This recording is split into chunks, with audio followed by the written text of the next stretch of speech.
The acrid smell of burnt circuitry filled the engine room of the Helios as Captain Alara Voss braced herself against another violent shudder that ran through the warship's frame. Her iridescent blue scales flashed warning patterns involuntarily, an Atriaxian stress response she couldn't control. "Status report, Engineer Durand," she demanded, her four-fingered hand gripping the communication panel. Kieran Durand's voice came through distorted but unmistakable. "Not good, Captain. Main plasma conduit is severed at junction 42. We're running on auxiliary power, but another tremor, stronger this time, cut him off." Alara's heart sank.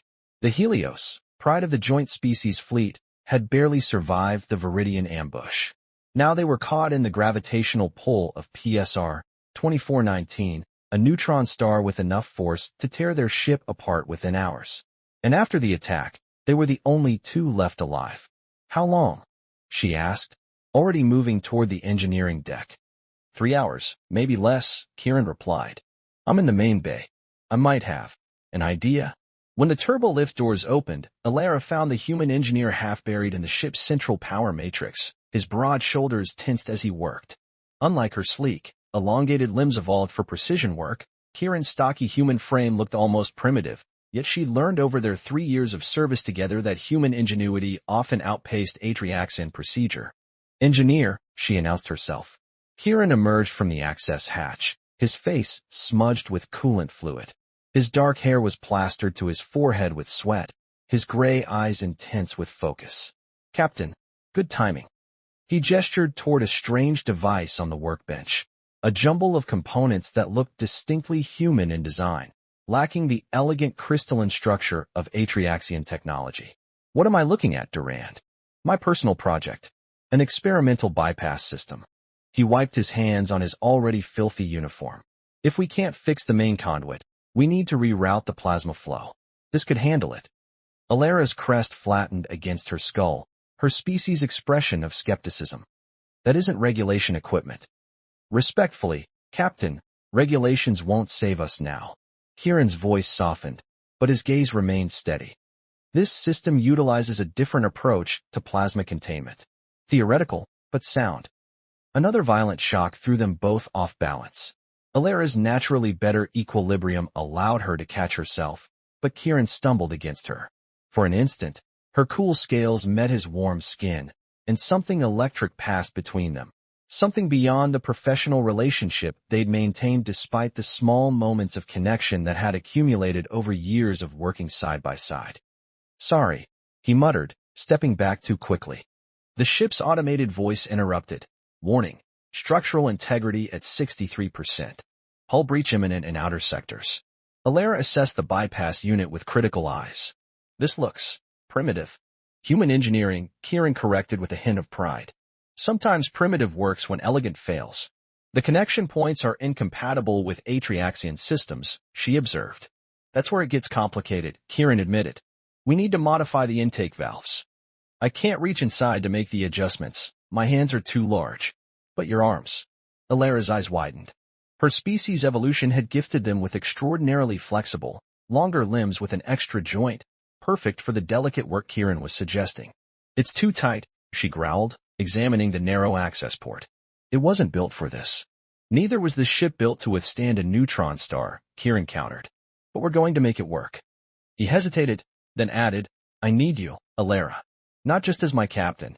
The use of her first name, forbidden by protocol, hung in the air between them. The ship trembled again, and warning lights bathed them both in crimson. "Show me what to do," she finally said. "This violates at least 14 fleet engineering protocols," Alara said, her voice tight as she examined the bypass system more closely. The ship's klaxons had been silenced. Their constant wailing only added to the stress, but warning lights continued to pulse through the engine room at regular intervals. Kieran was already dismantling the access panel to the auxiliary power matrix. "I've counted 17 violations, actually. But dying violates my personal protocols, so I'm willing to make an exception." Despite herself, Alara's mouth twitched, the Atriaxian equivalent of a smile. Kieran had that effect on her, even in dire circumstances.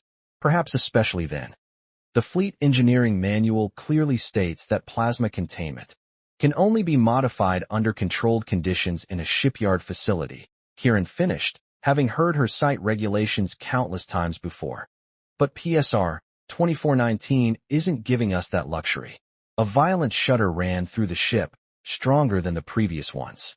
Alara's four-fingered hand instinctively reached out, steadying herself against Kieran's shoulder.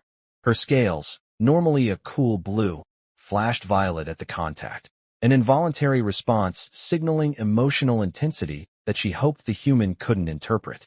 2 hours and 36 minutes until critical structural failure, the ship's AI announced calmly. Kieran looked up at her, his gray eyes reflecting the emergency lighting. "We need to start now, Captain." Alara made her decision. "Proceed," engineered Durand. They worked methodically at first. Kieran's experimental bypass was ingenious but crude by Atriaxian standards, relying on brute force redundancies rather than elegant efficiency. The integration points between his human technology and the ship's Atriaxian systems were the biggest challenge. "I need to reach the tertiary connector, but the access port is too narrow for me," Kieran said, frustrated after his third attempt left his knuckles bloody. Alara hesitated, then removed her command jacket. "My arms are better suited for this." The space was achingly tight, designed for maintenance drones, not living beings. Alara had to press herself against the bulkhead, extending her arm to its full length, utilizing the extra joint that humans lacked. The position was awkward, almost intimate in its vulnerability. "Guide me," she said, unable to see inside the compartment. "Left. A little more. There." Kieran's voice was close to her auditory membrane, his breath warm against her neck scales. "You should feel a crystalline coupling. It needs to be rotated 40 degrees counterclockwise." Alara's fingers found the coupling, but as she attempted to turn it, a sharp edge sliced into her scaled skin. She hissed in pain but maintained her position. "You're injured," Kieran said, alarm evident in his voice. "Proceed with the instructions," she insisted. With the coupling loosened, Kieran quickly installed his bypass module, connecting power feeds with practiced efficiency. Ready for initial test. The moment he activated the system, they knew something was wrong. The lights flickered, and a high-pitched whine emanated from the bypass. Before either could react, a plasma surge shot through the improvised conduit. The bypass couldn't handle the load. The explosion was minor but violent. Kieran instinctively threw himself over Alara, shielding her from the shower of sparks and superheated debris. When the smoke cleared, they were tangled together on the deck plating, his uniform smoldering in places, her scales dulled with soot. "That didn't work," Kieran said, his voice ragged as he helped her up. Alara noticed a burn across his forearm where he'd protected her. Without thinking, she touched the injury, her cool fingers soothing against his heated skin. "You're hurt." Their eyes met, and for a moment, rank and species fell away. Then the ship lurched again, breaking the moment. "The plasma flow is still unstable," Alara said, returning to her professional demeanor. "Your bypass failed." Instead of being discouraged, Kieran's eyes lit up with determination. "It didn't fail, it taught us something. The converter needs better shielding and a different connection approach." He was already moving back to the workstation, mind racing. "We need to abandon the standard configuration entirely." "That goes against everything in my training," Alara said, but she was already following him. "Sometimes," Kieran replied, grabbing a plasma torch, "you need to forget what you were taught to discover what works." The neutron star's pull grew stronger, and the Helios groaned under the strain. Gravity was already increasing on the lower decks, making movement more difficult with each passing minute. 1 hour and 52 minutes until critical structural failure, the AI announced. Alara looked at the damaged bypass, then at Kieran's determined face. "What do you need me to do?" The atmosphere in the engine room had changed. Gone was the cool efficiency of a military vessel, replaced by desperate innovation and the acrid smell of overheating systems. Kieran had removed his uniform jacket, working in his standard-issue undershirt that clung to his sweat-dampened torso.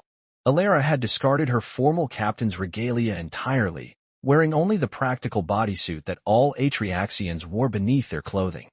"The ship was never designed for what we're attempting," Kieran explained as he reconfigured the bypass unit, his hands moving with practiced precision despite the increasing gravity. "We need to create a completely new interface between your technology and mine." Alara watched him work, appreciating the strange beauty of human resilience. Her species prided themselves on their advanced evolutionary adaptations, yet here was Kieran, physiologically simpler but capable of intuitive leaps that sometimes left her in awe. The plasma temperature is approaching critical, she warned, monitoring the fluctuating readings. Another failure like the last one will breach the containment shields. Then we won't fail, Kieran said simply, as if he could bend reality through sheer determination. The ship shuddered again, more violently this time. Several secondary systems went offline simultaneously, plunging sections of the engine room into darkness. The emergency lighting cast Kieran's features in harsh relief, shadows emphasizing the determination in his expression. Oxygen recyclers operating at 40% capacity, the AI announced. Recommend evacuation to upper decks. They both knew there was nowhere to evacuate to. The only escape pods had been destroyed in the attack. We need to work faster, Alara said, her voice steady despite the flashing of her scales betraying her anxiety. Together they moved to the main access junction where Kieran's bypass would connect to the ship's systems. The space was cramped, forcing them to work in uncomfortable proximity. Alara's elongated limbs allowed her to reach deep into the access ports, while Kieran handled the components too hot for her more sensitive skin. Hold this connection open, Kieran instructed, guiding her hand to a critical junction point. I need 10 seconds to secure the bypass. The position required Alara to extend her arm fully into the narrow channel while Kieran worked around her. Their bodies pressed together, her cooler skin against his heat. The ship lurched again, throwing them off balance. Kieran's arm wrapped around her waist to stabilize them both, inadvertently pulling her closer against him. For a breathless moment, they remained locked together, neither moving away. Alara could feel the rapid beating of his human heart against her back, so different from the three-chambered organ in her own chest. Sorry, he murmured, but didn't immediately release her. The connection, she reminded him, her voice softer than she'd intended. Kieran refocused, welding the final components into place with intense concentration. When he finished, they carefully extracted themselves from the machinery, but something had shifted between them, a barrier crossed that couldn't be rebuilt. 1 hour until critical structural failure, the AI announced. They ran the second test at reduced power. This time, the bypass held, but the connections glowed an ominous orange from the strain. It's working, Alara said, unable to keep the surprise from her voice. Don't sound so shocked, Kieran replied with a tired grin. Human engineering has its advantages. Such as, we excel at making things work that shouldn't. His expression grew serious. But it won't hold at full power. The interface points are still too weak. Alara studied the readouts. We need to reinforce them, but there's no proper material left. Kieran was silent for a moment, then moved to his personal locker in the corner of the engine room. He returned with a small case and opened it to reveal what appeared to be a ceremonial dagger with an unusual crystalline blade. Is that? Alara's eyes widened in recognition. A Terran Atriaxian Unity blade. Given to me when I was assigned to the Helios. He turned it in his hands, the blade catching the emergency lights. The handle contains a core of superconducting materials that might be enough to reinforce the bypass. Alara touched the weapon reverently. These are presented only to those considered true bridges between our species. There are fewer than 50 in existence. And I'm about to destroy mine to save our lives, Kieran said without hesitation, already beginning to dismantle the precious artifact. As they worked to incorporate the blade's components into the bypass, Alara's perception of Kieran shifted yet again. Here was someone willing to sacrifice something deeply meaningful on the slim chance it might save them. Why did you request assignment to an Atriaxian vessel? She asked suddenly. Few humans volunteer. Kieran's hands paused momentarily. I requested the Helios specifically. His eyes met hers. Because you were its captain. Before Alara could process this revelation, the temperature alarms sounded. The neutron star's radiation was heating the hull beyond sustainable levels. We're out of time, Kieran said, making the final connection. It's now or never. The Helios was dying around them. Hull integrity warnings blared from multiple decks, and the temperature in the engine room had risen to levels barely tolerable for Alara's species. Kieran's face glistened with sweat, his human physiology struggling against heat that would soon become lethal. 42 minutes until critical structural failure, the AI announced, its synthesized voice now distorted by failing systems. The modified bypass set connected to the main plasma conduit, Kieran's improvised human technology grafted onto Atriaxian systems with the sacrificed components of his Unity blade. It looked wrong, ugly, asymmetrical, a violation of engineering aesthetics, but it was their only hope. The final test at 70% power held for 30 seconds before failing, Alara noted, reviewing the data on a flickering console. We need at least 90% to break orbit. And 100 to escape the star's gravity well entirely, Kieran added grimly. Another violent tremor shook the ship, stronger than any previous. Warning indicators flashed as 3 more bulkheads failed on lower decks. The neutron star was pulling them apart piece by piece. We need to rethink our approach, Alara said, her captain's training asserting itself despite their desperate situation. Perhaps if we... There's no time for a new approach, Kieran interrupted, his voice tight with urgency. We need to commit to this one. For the first time since they begun working together, real frustration flashed across Alara's features. This isn't about stubbornness, Engineer Durand. The bypass failed at 70%. Simple logic dictates it will fail at higher outputs. This isn't about logic, Kieran countered, moving closer to her. It's about faith. Faith. The concept was almost foreign to Atriaxian thinking. In what? In human ingenuity. In Atriaxian precision. His eyes held hers.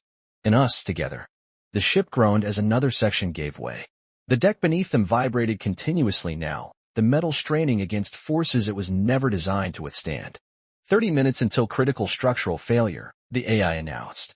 In the red glow of the emergency lighting, Kieran stepped closer to Alara, close enough that she could feel the heat radiating from his skin. There's something I need to say in case, he began.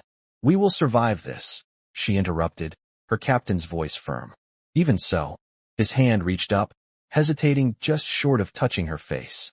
I've served under you for 3 years, and in that time, I've come to admire not just your command abilities, but everything about you. Your integrity, your adaptability, the way you see the universe. Alara's scales rippled with blue-violet patterns, emotional signals she couldn't suppress. Among her own kind, such a display would be an unmistakable admission. Protocol states that personal attachments between officers, she began weakly. To hell with protocol, Kieran said softly. We're facing death. If there was ever a time for truth, it's now. Another violent shudder ran through the ship. A support beam tore free nearby, crashing to the deck just meters away. Multiple hull breaches detected. Emergency force fields engaged, the AI reported. 25 minutes until critical structural failure. The moment stretched between them, suspended in the chaos. Then Alara did something that shocked them both. She reached out and placed her 4-fingered hand against Kieran's chest, feeling his human heart racing beneath her palm. I have observed you as well, Kieran Durand, she said, using his first name for the first time in 3 years. Your unconventional thinking, your courage, the way you see solutions where my people see only problems. She moved closer, her face inches from his. If we survive this. When we survive this, he corrected. I would like to explore what exists between us. The moment was broken by another alarm, the plasma containment system warning of imminent failure. We need to implement the bypass now, Kieran said, reluctantly pulling away. Together they moved to the main engineering console. Alara's fingers flew across the crystalline interface, bypassing safety protocols and preparing the ship systems for Kieran's modification. Initiating bypass in 3, 2, 1.